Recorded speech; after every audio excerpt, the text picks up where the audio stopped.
Kindly sit down. I just, mapo po kayo, salamat.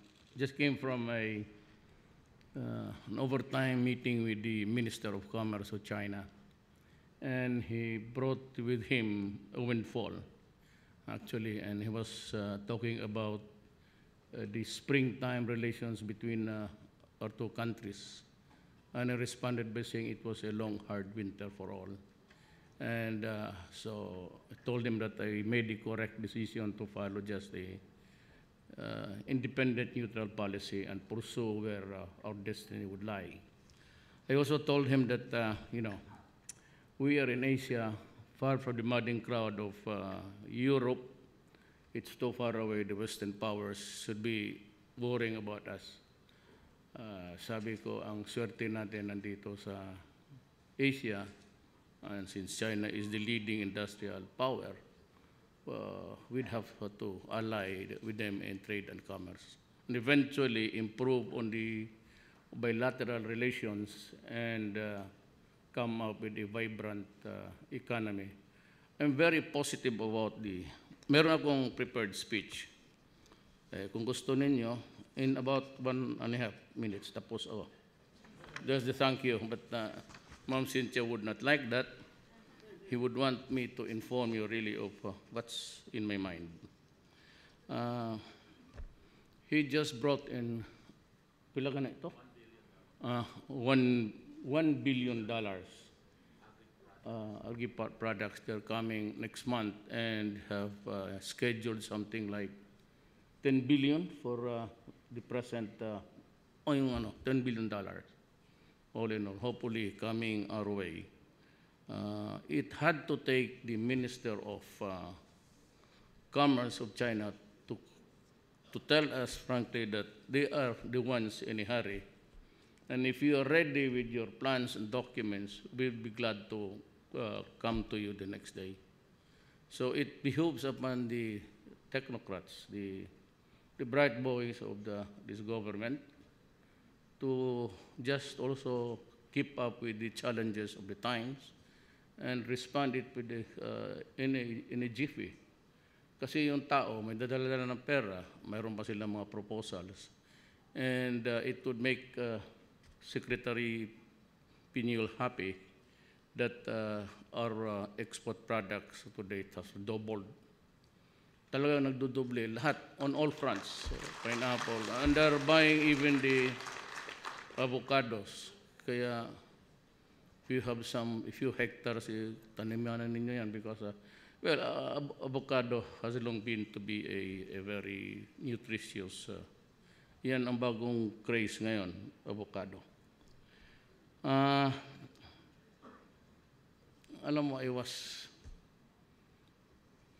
rattled with so many figures. Kalimutan ko na tuloy kayo kasi sabi ko we have to, basahin ko na lang to. Ang puro dito, yuan pati dollars. I am not into multitasking anymore. Narinig ko na lang yung dollars. Ayaw nang umalis. I might, just, baka sabihin na, baka early science na ito. But for the prepared speech, it said that just also to give justice to the guy who spent in a rapidly evolving environment full of technological advancements, we should not forget to nurture the agricultural sector. It is, after all, considered as the backbone of economy. It forms the basis for food and nutrition security and provides the raw materials for industrialization. Yun na pati yung pinya mo. These are important factors that allow progress to take place in a society. Let me express my heartfelt congratulations to the winners of the Malinis at Masaganang Karagatan Awards. Your efforts to safeguard marine sanctuaries, keep coastal garbage free, and rehabilitate mangrove areas with a significant impact in the pursuit towards sustainable fisheries development. Let me cut dito. Mag-adlib ako. You just cannot ignore also the cries of Jenna Lopez. I know that we get something like 70 billion in taxes. sa mining. But you should also allow Gina to present her case. And I would like to ask Congress to, their APSA commission appointments, tignan nilang mabuti. And she would show you how devastated the environment is. Ako, because I traveled in Mindanao, and even during the campaign, so I was really, really flying low. And yung mga eroplano na kagang-kagang, but hindi na makaakyat eh. Hanggang dyan na lang, 3 tops. But if you pass by Mindanao sa arterial highways, makikita mo rin yung devastations ng yung parang tansan.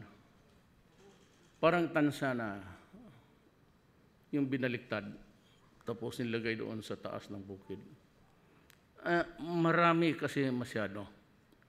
It's not because of the big mining guys. It includes every Tom, Dick, and Harry there who wants to get rich. At kung may financer, they'll go and just dig everywhere. Just what happened in Diwalwal. Now, if you get some gold, maybe minerals from a certain area there, eventually, kung marami, in small amounts, because gold is going up from the bowels of the earth.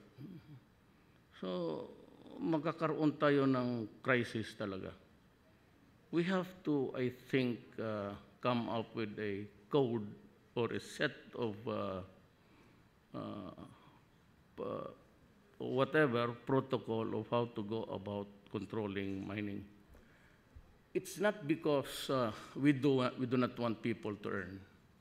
Sabi nga nila sa mga, let me address myself to, yung sa Pilipino lang, wag na yung mga foreign corporations, walang pakialam yan kung saan tayo pupunta. Just the average Filipino. If you'd listen to Gina present her case, this is not a brief for her, but you have to concede something also to the girl. Talagang nagtatrabaho, and she has pointed out the so many factors that would eventually affect the environment of Mindanao. We cannot be allowing diggings forever in every nook and corner of the mountain ranges. It would spell disaster. Wala akong ano sa mining. Maybe if you follow the Australian or the Canadian protocols, how to extract. Open pit kasi lahat eh. And so there's so many water basins there. And it gets into the soil. And that is why kung every just intensity 1 or 2, because the soil is already loosened and the rocks, the water eats into it, erodes into insides. Talagang mag-landslide. Ang landslide, pati yung baha. Now, I want my country to earn. So I'm not saying that I am against mining per se, that I'm against big mining. Far from that, actually. I know that we need the dollars. But somehow we have to look at the other way in a different perspective. But tignan ninyo. She has a good case, Gina. And hopefully, we can strike a happy compromise there. But more, I think, on the side of protecting the public interest. That is how I look at it.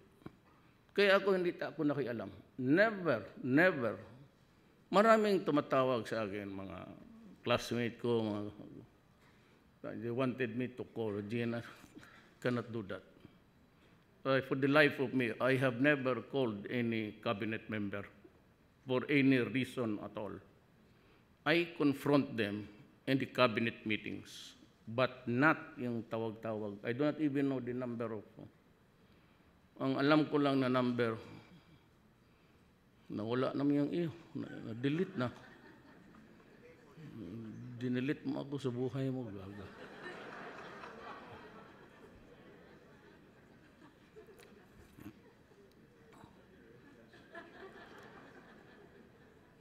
Well, you are a distraction. Biro lang yan. Kaya nga sabi ko, I'm not into zinc because I've been listening to the numbers rattled off by the Minister of Commerce, and it makes me happy. And if sabi ko magdating yan, we're all right, I would say, for the next few years. All we have to do is just to, dialogue with them and follow their whatever their anong gusto nila. But let me just also tell you that, frankly, I have told the Chinese point blank that there will be a time, dyan si Sir Ben. Ben, dito, sabi ng, sa lahat ng cabinet member, nagsishare ako kay Sir Ben. I address him Sir Ben because I was around when so many past administration, ano budget, luhud-luhud ka doon. So I get to say, Sir, nasanay na ako. Now that he works for me, ako ang nisisir sa kanya. Ganon talaga ang buhay. Tama talaga si Tama si Terap. Weather lang. Talaga totoo. The imponderables of life, especially Philippine politics, do not make endless conclusions because it can go either way. That's what defines our country, actually. Ganun ang binigay sa Diyos sa atin. So, those are the few words I would say. I'd like to thank again the Chinese government for the dala-dala na, and even Surigao, they have allotted some funding for the rehabilitation of Surigao. Yung tinamaan, $1 million. Malaking tulong, mayaman rich. So may I continue just to do justice also. This is all about agriculture. These steps are crucial in building the foundation of sustainable coastal management and help in mitigating the effects of climate change. I hope that this recognition will inspire you even more to remain steadfast in your advocacy to protect and conserve our coastal communities. My warm gratitude to the guys who are there and who have received the awards this afternoon. As much as we are happy that local communities are becoming proactive in preserving our rural coastal areas, there are still those who push for their own selfish agendas without regard to its effects on the environment and to the locality. I'm telling you now, we will not tolerate corruption in any form. So let this serve as a caution to local officials who still condone illegal fishing activities in your areas. Stop now and suffer the consequences. Hindi pa kasi ako nagwala But I would like also to give I'll put them on notice. I'm not fond of giving warnings. In some areas in Mindanao, there's near anarchy, in the sense that they just throw grenades there at houses and whatever, kalaban o galit ka, and up to Zamboanga. So may I just plead to you, for those local officials who are in governance, kindly make use of the powers of government to restore order. Kagaya ng sa Zamboanga. Bakit mo IED, bakit mo granadahin yung mga eskwelahan in Marawi? And some areas in Davao itself. Not only in the Moro areas, but in all, including the unabated manufacturers of Cebu. Doon kasi, baka hindi tala alam ninyo, yung namamatay doon ngayon, sobra na, I said 32. But if you really count the incidents Kasi yung police, hindi naman niya kaya na sila lang, whenever they raid a Shabu factory, they always go in numbers. At ang kaharap nila doon hindi Armalite. It's M60 machine gun. Magkabilaan yan. So, invariably, it results in the death of government forces. And of course, yung extrajudicial killing would indicate to you how it is. I have lost about kasi ang Central Mindanao, pag what's fueling there is actually drugs. Drugs. Because it's funding the terrorism activities. At kung hindi kaya ng mga mayors doon, then I would say, I will deprive you or take away your authority to supervise the police. Kasi hindi mo naman kailangan. Wala naman nangyayari. And there are a lot of, there's really in some areas, total breakdown of peace and order. Kaya magdaan lang dyan, 3 weeks ago, isang pamilya na Moro, dumaan lang.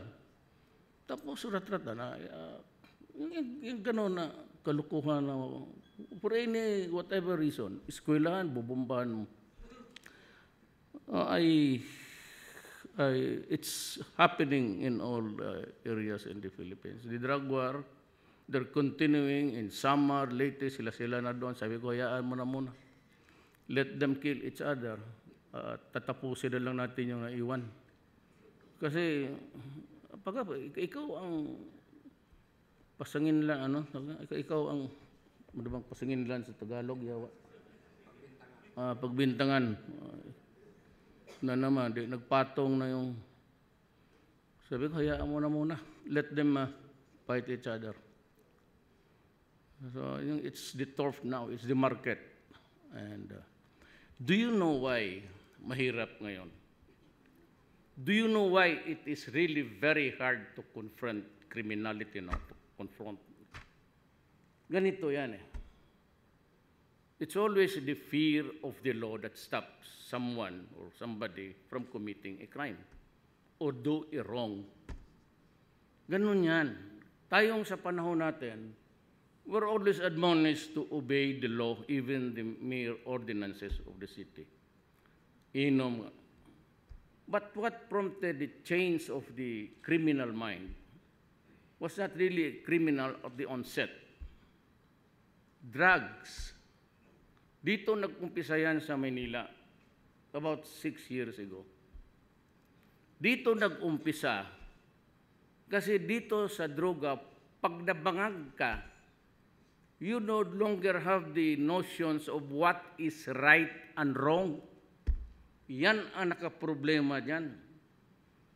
So, the fear of the law is gone. The fear of being encountered by peace officer, wala na kasi. Yung right of wrong, wala na eh. And that is why you see heinous crime committed in thy name. Tamo pati mga bata, lahat, pag na-pick up lang nila dyan sa daan, street children, wala na. The next time, nandoon na sa isang kanto, warak na ang katawan, patay. Yan ang mahirap because the shabu not only makes you crazy because the immediate effect of shabu shrinks your brain. So if you are left with 4 million shrunk brains, how do you cope up? Yan ang problema sa lahat. It's not about extrajudicial killing, for after all, I have declared war. And so those who were killed in legitimate police operations or are victims of excessive force, I will answer for it. And they can file a case against me anytime. Po yung sila nag-aaway, early on, sila yung nag-agawa ng turf nila, just like in Athens, America. Do not blame it on us. I am ready to go to jail for the right reason. Walang question yan. Ako ang nag-utos. Go out and hunt for them. This was really the instruction all the way since my Davao days. Arrest them if still possible, but if they present a violent resistance and placing your life in jeopardy, kill them. Yun ang sinabi ko. And I will not take it back. Nandyan na yan eh. Sa Davao, pati dito. Na kung maraming patay, kasi noon, walang pulis nagtatrabaho. Kasi it has become a favorite leverage na pag nademanda ka ang pulis, even the mga pag sabi nung after the raid, they will claim may nawala, may ganon, then they file charges. Alam mo, ang pulis, once they are suspended to answer for charges, they have nothing to eat. Alam ba ninyo yan? Wala silang pagkain. Kaya takot ang pulis. No? Ngayon, bakit? Well, look at the situation before I came in. Who were dying? Sinong namamatay? Sinong biktima? Ito yung mga inosente, mga estudyante, mga bata. Ngayon sabi niya, sino ngayon ang namatay? Di sila, anso. Pag nagtrabaho ang pulis, kaya hindi takot, kasi sabi ko, I will answer for you. Just do your job. Along the way, you may commit some mistakes. I will answer for it. Collateral damage, tinawaan yung bata, I will answer for it. Because ako yung nag-utos. Pero sabihin mo na lahat na lang ng patay dyan, basta yung namatay ng malaria akin, kalukuhan yan. I said, I can go to prison for the right reason. For the right, yung ginawa ko. Sino ba naman? Sabihin mo na mabutan mo nakatalikod.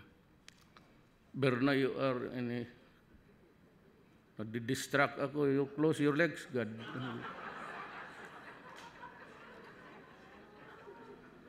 National TV na. Kikinig na ba papa mo? Wala na lang.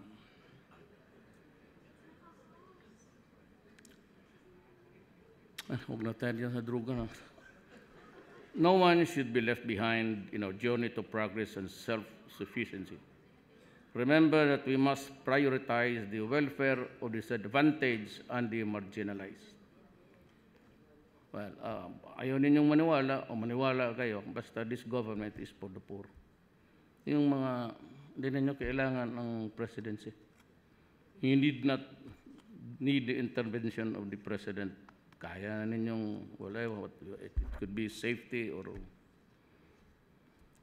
So let us work together to empower our farmers and fisher folk in order to achieve our goals of a bountiful Philippines. Alam mo, sa totoo lang, I was never wrong in choosing si Secretary Piñon. He comes from a farming hometown, Blang. Yun yung mga, ang una kasing pumasok sa Mindanao, mostly the Visayans. But they settled sa mga progressive places na. Then came the next batch. Pero yun ang una, mga Ilocano, because of the land. Tignan mo yung probinsya, North Cotabato. Someday, it would be richer, far more richer than Davao.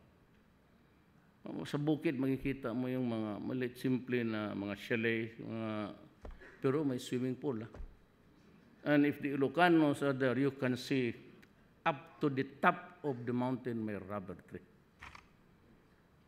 Pero kung magtingin ka dito, kasi minsan nawala ang chopper ko, na-weather kami, so we could not get out of the thick clouds. So sabi ko sa piloto, Ilocano rin, sundalo, sabi ko, magland ka na lang dito. Alam mo, Congressman, saan tayo? Tingin-tangi kami ng NPA. Wala man. May mga bata sumasalubong sa chopper. Nung paglanding sa mga bata, chopper! Ako, North Cotabato tayo. Chopper! Yun ang constituency niya. Kaya kayong mga Ilocano, huwag kayong ma-insulto. May grandson. May dalawa na pala ako, all Ilocanos. Taga-Pawa yan. Do not be offended. It's not a joke, it's true. So yung by the tuwang, Bisaya naman is iba. Ladies and gentlemen, the next song you'll hear is from Doris D, singing D by D. Bisaya. Huwag kayong mga Bisaya. Hoy, huwag kayong Cebuano from Danau.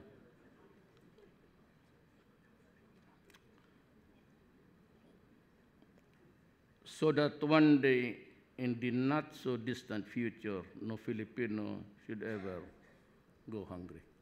I've taken much of your time. I'd like to thank you for your presence, and I appreciate how you responded to the programs of government. Sabi ko, we have a very good agriculture secretary. Alam ko, marunong. He knows agriculture from A to Z. Fingertips niya yan. Dito sa presidente, iba. DDS. No, if you really ask, nandiyan yan sila. I am not into excuses. No apologies. Pero you should learn more about DDS. It was a organized to combat yung Sparrow noon sa Davao. And you can ask the people, the old guys there. It was then known as the DDS martial law. Yung nagbabanatan yung Sparrow pati. But anyway, rather than sound to be apologizing for, I will answer for my misdeeds. And I can rot in prison for the right. For the right accusation. Huwag naman yung basta itapon mo na lang. So, we have these innovations, and again, we thank the good secretary for a job well done. Salamat po.